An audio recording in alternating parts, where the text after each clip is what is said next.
CM Revanth Reddy comments కి BRS నేత Errabelli counter ఇచ్చారు. ఘాటైన పదజాలంతో ముఖ్యమంత్రిపై విరుచుకుపడ్డారు. మంత్రులు, కాంగ్రెస్ ఎమ్మెల్యేలే రేవంత్ ను పట్టించుకోవడం లేదని అన్నారు. రేవంత్ కు సోనియా, రాహుల్ గాంధీ అపాయింట్మెంట్ ఇవ్వడం లేదన్నారు. ప్రజలను మోసం చేసి రేవంత్ సీఎం అయ్యారని ఆగ్రహం వ్యక్తం చేశారు. ఏం సాధించారని, ఏడాది పాలనపై విజయోత్సవాలు చేసుకుంటున్నారని ప్రశ్నించారు ఎర్రబెల్లి.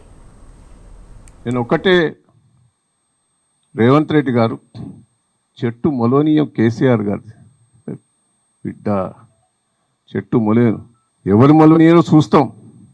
దయచేసి మనం కేసీఆర్ గారు చేయబట్టి తెలంగాణ వచ్చింది, కేసీఆర్ చేయబట్టి డెవలప్మెంట్ అయింది.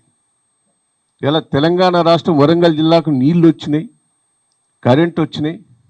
ఇంత అద్భుతంగా అయిందంటే ఆయన నాయకత్వాన్ని ఆయన ఎట్లా పడితే అట్లా తిరుగుతాడనే ఒక మాజీ ముఖ్యమంత్రి, సీనియర్ నాయకుడు, తెలంగాణకు కోసం పోరాటం చేసి ప్రాణాలు తెగించి పనిచేశాడు. ఆయన నా మాట అనడం ఎవరికైనా అది మంచిదా? చేయి, నువ్వు డెవలప్మెంట్ చేసుకోపో. ఎందుకు ఆ బోకర మాటలు? జైల్లో తోలుతాడట, ఇంట నుంచి రానియాడట. తొలి ఎంతమంది తొలిస్తావు? తొలి నువ్వు చూస్తావు. అది కూడా నిన్నే కాంగ్రెస్ వాళ్ళు దీక్తలేరా? నీ పరిస్థితి ఏందో నీకే అర్థమవుతలేదా? ఎప్పుడన్నా వరంగల్కి వచ్చి కాలేజీ గారిని నువ్వు గుర్తు చేసుకున్నావా? ఈరోజు కాలేజీ గురించి నువ్వు మాట్లాడుతున్నావు. కాలేజీ గురించి కేసీఆర్ గారు ఎన్నిసార్లు కలిసిండు, కాలేజీ గారితో ఎన్నిసార్లు మాట్లాడారు. నేను ఒక్కటే, దయచేసి ఇంకా పిచ్చి పిచ్చి మాటలు మాట్లాడదు.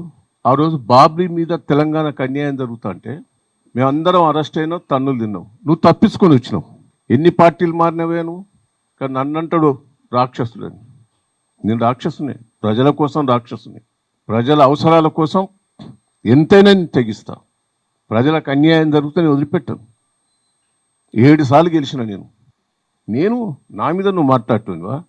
తెలంగాణలో వరుస గెలిచిన 7 సార్లు కేసీఆర్ తర్వాత మళ్ళీ నేనే.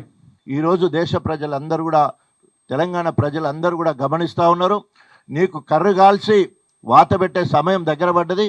రేపు రాబోయే రోజులలో ఏ ఎలక్షన్లు వచ్చినా కూడా అది స్థానిక ఎన్నికలలో అయితే కొట్టొచ్చినట్టు కనబడతా ఉన్నది. ఇప్పటికైనా సిగ్గు శరం ఏమని ఉంటే ఇచ్చిన హామీల మీద నువ్వు ఫోకస్ పెట్టి అమలుపరిచే ప్రయత్నం చేయి.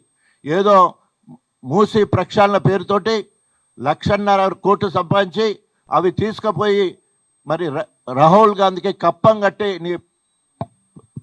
నీ పదవి కాపాడడానికి కార్యక్రమం చేస్తున్నావు. తస్మా జాగ్రత్త. తెలంగాణ ప్రజలు తెలంగాణ ఉద్యమంలో కానీ, సాయుధ రైతాంగ పోరాటంలో కానీ